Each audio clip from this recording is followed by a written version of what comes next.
आदरणीय हमारे नायब देवपाल जी, मंत्री जी, इस कार्यक्रम में मौजूद हमारे पूर्व मंत्री और वर्तमान में बहुत से सांसद सम्माननीय नारायण मीणा जी,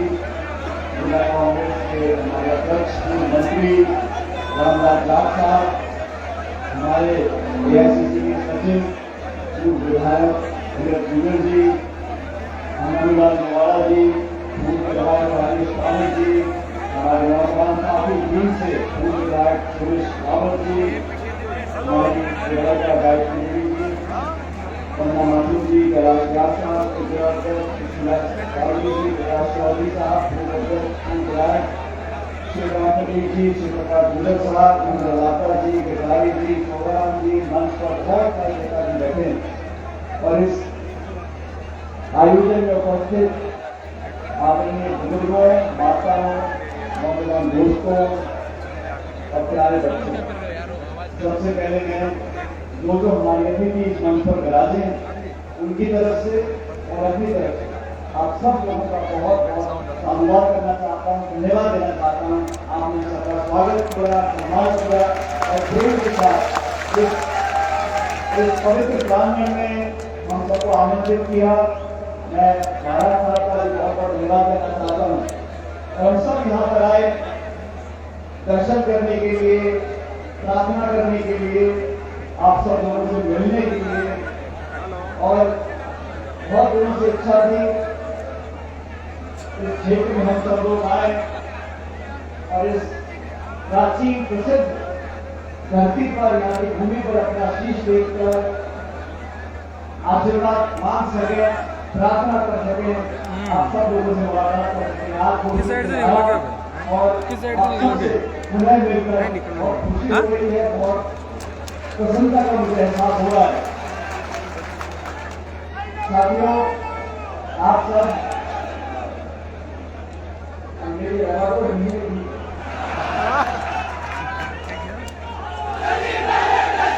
ये कोई राजनीतिक मंच नहीं है और आप सब आदर सम्मान के साथ हम लोगों को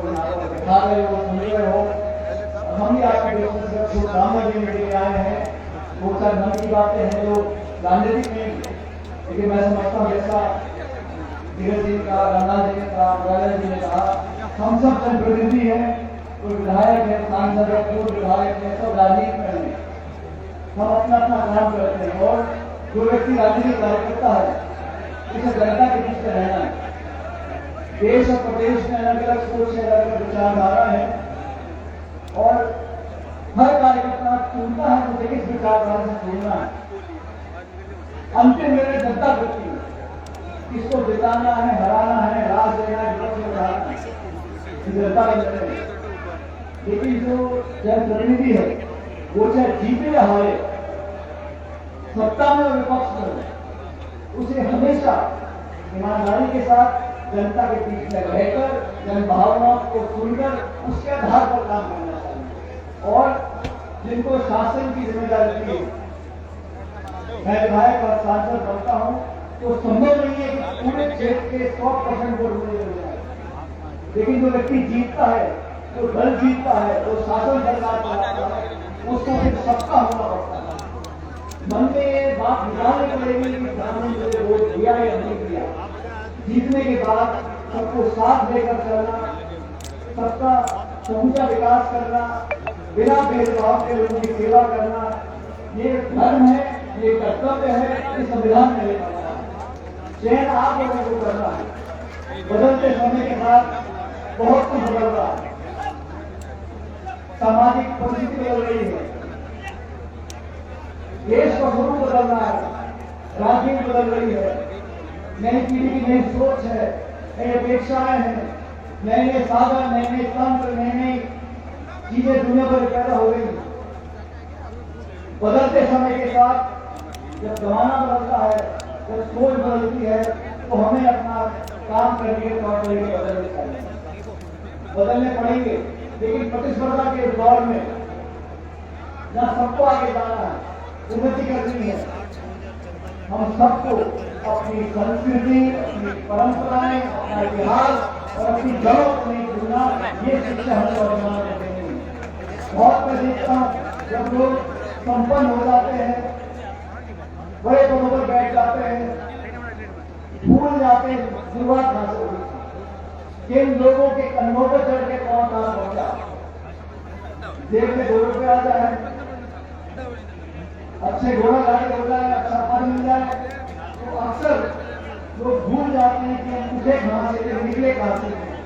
वो जीवन संपर्क अपनी जड़ों के साथ, अपने लोगों के साथ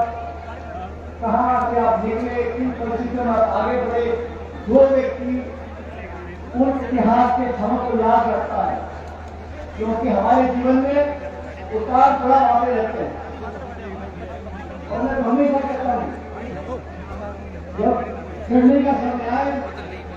तो लोगों का ध्यान रखने को कराए, कोई जब उतरोगे वही लोग तुम्हारा हाथ पकड़ेंगे, और ये राजनीति बहुत जरूरी है। नौजवान हमारे बहुत साथियां मौजूद हैं, मेरा आपसे एक ही आग्रह है, आज हम लोग देवताओं की पूजा करते हैं, वो किसी देव के लोग देवता हैं, हर लोग देवता ने हमेशा ये कहा कि सबको साथ लेकर चलना है, प्रेम भाईचारा लोगों में बांटना है, कभी नफरत की बात, द्वेष की बात, हिंसा की बात किसी लोग के पता नहीं चली। इतिहास गवाह है, हिंदुस्तान की जमीन पर जितने देवती हुए हैं, जितने नेताओं को पूछते हैं, सबने एक ही बात बोली है, मानव जाति के सब लोग हमारे साथ रहने चाहिए, एक दूसरे की मदद करनी चाहिए। और इस जमाने में हमें एक ही वरदान देना है बच्चों को, वो शिक्षा का। संस्कार और शिक्षा अगर हम अपने नई पीढ़ी को देते हैं तो निश्चित रूप से क्षेत्र का विकास होगा, समाज का विकास होगा, प्रदेश पूरे देश का विकास होगा। जो व्यक्ति पढ़ गया उसमें शालीनता आएगी, संस्कार आएंगे, समझ आएगी, अपने पैरों पर खड़े होने की ताकत आएगी। यही बातें हमें एक पीढ़ी में समझानी। आज जो हालात देश में है आपसे छुपे नहीं, बेरोजगारी, महंगाई आसमान छुए। इस देश का अन्नदाता और दूधदाता जो इस देश की कमर की हड्डी है, उस पर क्या गुजर रही है सब जानते। अपने आप को समझना होगा, अच्छे लोगों का चयन करना होगा, 36 कौम के साथियों को एकजुटता का प्रदर्शन देना होगा और नई पीढ़ी को समझाना होगा कि आने वाला जमाना आपका है, जीवन आपका है, रास्ता आपका है। सोच समझकर आने वाले रास्ते